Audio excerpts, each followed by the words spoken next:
Friends, welcome to my new episode. আমি সায়ন। এই এপিসোডে সিকান্দারের বক্স অফিস কালেকশন নিয়ে কথা বলবো। সিকান্দার তার প্রথম দিনে 35 কোটি টাকার কালেকশন করেছে, যেটা কিন্তু বেশ ভালো। যেটা অনেকেই মনে করছিল যে সিকান্দারের ওপেনিং হয়তো সেরকম হয়নি, কিন্তু আমি বলবো এটা বেশ ভালো কালেকশন এবং বেশ ভালোভাবেই ওপেন হয়েছে। সেকেন্ড দিন টোটাল ইন্ডিয়াতে 39 কোটি টাকার কালেকশন করেছে। তো এটা একটা বেশ বেশ ভালো জাম্প। এটা একটা প্রথম দিনের তুলনায়, অবভিয়াসলি সেই দিনটা ঈদ ছিল, তো 39 কোটি একটা ভালো কালেকশন। এবং থার্ড ডে, তৃতীয় দিনে 27 কোটি টাকার কাছাকাছি কালেকশন করেছে, যেটাও একটা ভালো কালেকশন। এবং আমি এই ক্ষেত্রে এই বক্স অফিস কালেকশন নিয়ে একটি কথা বলবো যে, দেখো, সিকান্দার সিনেমাটি যেমনই হোক, লিকও হয়ে গেছিল বা পাবলিক রিভিউ হয়তো অত ভালো ছিল না, তো হয়তো ভাবা হচ্ছিল যে সিনেমাটা হয়তো সেরকম কালেকশন করতে পারবে না, কিন্তু প্রথম 3 দিনের যা রিপোর্ট দেখা যাচ্ছে সেটা কিন্তু বেশ ভালো।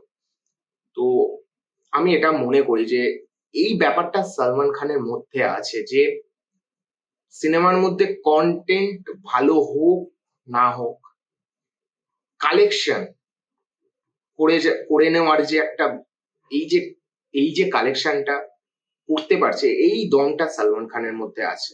এটা খুব কম লোকজনের মধ্যে হয়। এই জন্য সালমান খানকে সেই যে স্টার পাওয়ার এই সালমান খানের মধ্যে আছে, যে গল্প যাই হোক, লোকে কিন্তু সালমান খানের সিনেমা আসছে হু হু করে দেখতে যায়। এই পাওয়ারটা তার মধ্যে আছে।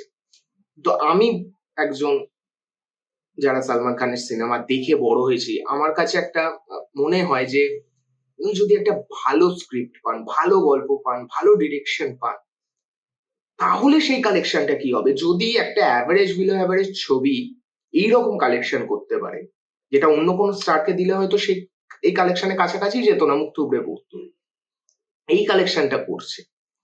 তো যদি একটা ভালো প্রপার স্টোরি সালমান খান পেত, তাহলে সে কি ধামাকা হতো। যেটা বজরঙ্গি ভাইজানের ক্ষেত্রে হয়েছিল, যে ওয়ার্ড অফ মাউথ খুব পাওয়ারফুল ছিল, ফলে এইরকম ওপেনিং না হওয়া সত্ত্বেও কিন্তু বইটা অনেক বড় কালেকশন করেছিল। তো এই সিনেমাটার ক্ষেত্রে এটাই একটা প্রবলেম, যে এখন ইনিশিয়ালি ভালো কালেকশন করছে, একটা ওই যে সালমান খানের যে পাওয়ার, তার যে মেগাস্টার সুপারস্টার পাওয়ার, সেটা কাজ করছে, কিন্তু ওয়ার্ড অফ মাউথ এই ছবিটার ক্ষেত্রে তো খুব একটা মনে হচ্ছে না পজিটিভের দিকে এগোবে। তো এই ছিল আমার সিকান্দারের বক্স অফিস নিয়ে আলোচনা।